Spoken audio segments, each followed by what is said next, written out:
现在这个非常时期，大家最害怕的就是这一波未平一波又起的疫情。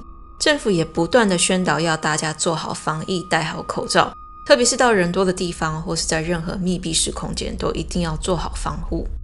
但这可怕的疫情却能够让人险恶的一面显露出来，只愿意在乎自己的感受，而不考虑其他人的心情。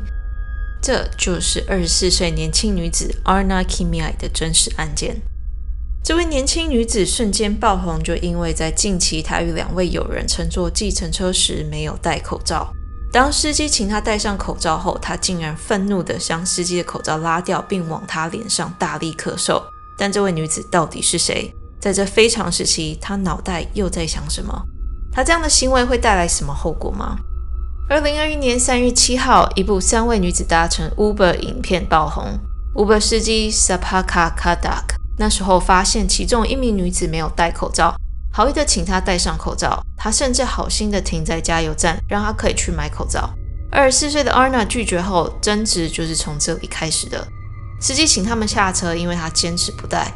女子跟她2位朋友讲话越来越大声，并言语上过分的攻击司机，不仅反对戴口罩，还使用歧视的言语打击这位司机。司机表示，因为他们的荒唐行为跟态度，他不愿意带他们到目的地。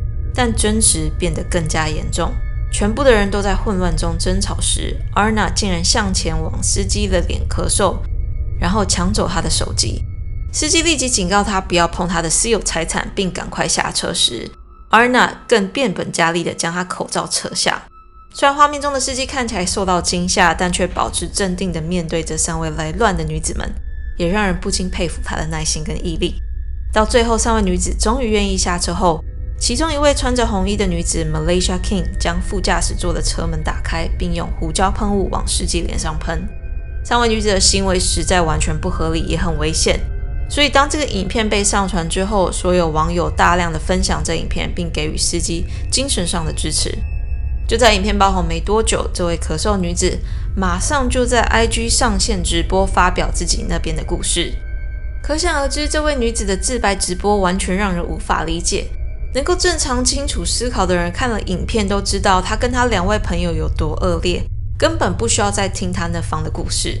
但 Arna 却在 IG 直播上表示，当天 Uber 司机试图要掳走他们。不仅如此，他还说他男友告诉他，不管发生什么事情，千万不可以让他在路中下车。直播中的他完全没有悔意。更可恶的是，他还说司机已经很幸运了，因为他本来还会对他做出更狠的事情。讲到关于司机脸上咳嗽的事件时，他大方地承认自己这样是非常不尊重司机的，但后面又接上自己又不是阳性反应，甚至还说他即将要向司机申请提告，因为他半路把他们赶下车，并表明自己其实比较喜欢另一个轿车平台 Lyft。 经过这个事件以及他的直播之后，大家可以看出来，他不把自己的行为和疫情放在眼里。这也让大家发现，这并不是女子第一次做出冒犯别人的事了。根据 TMZ 媒体报道， Arna 在2019年时就造成了一个严重的车祸。那时候她违反交通规则，逆向转弯，撞上了迎面而来的车，让那位女驾驶受到严重的伤。后来还告了 Arna 伤害罪。不仅如此， Arna 还在每小时122公里的高速行驶下使用手机录影。如果这个还不够严重和危险，她还在咳嗽事件3天后，一位匿名网友将一部影片上传到网络上。影片可以看到 Arna 去年夏天在夏威夷对一位亚洲司机非常不礼貌，还不断的干扰司机开车，包括乱动车子的空调、言语调戏司机等等冒犯行为。所以 Uber 事件并不是 Arna 的第一次了。Arna 本身就是一个完全不尊重别人的年轻女子。虽然她去年躲过官司一劫，但看起来这次她已经躲不掉了。这次正义会站在善良的人的一方的。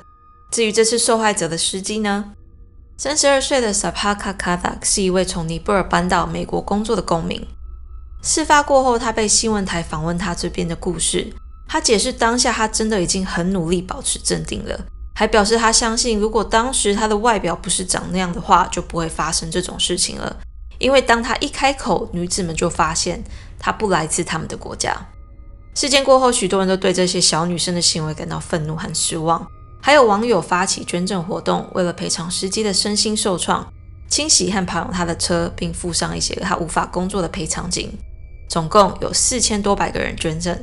司机也对此感到欣慰，并表示会拿这笔钱用来打官司和抚养在尼泊尔的太太跟儿子。在3月13号，那位喷胡椒的喷雾的女子 Malaysia King 在拉斯维加斯被警方逮捕。Arna 的律师表示 Arna 会立即向警方自首，然后到3月17号 Arna 以多项罪名被起诉。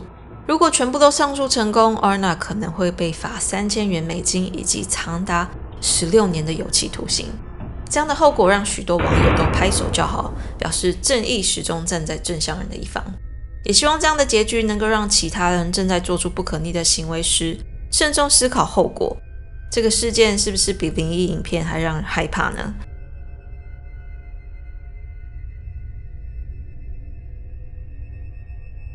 今天的影片就到这里结束咯。如果你想随时追踪奇人异事，不要忘记分享这个影片，订阅这个频道。那我们就下次见咯，拜拜。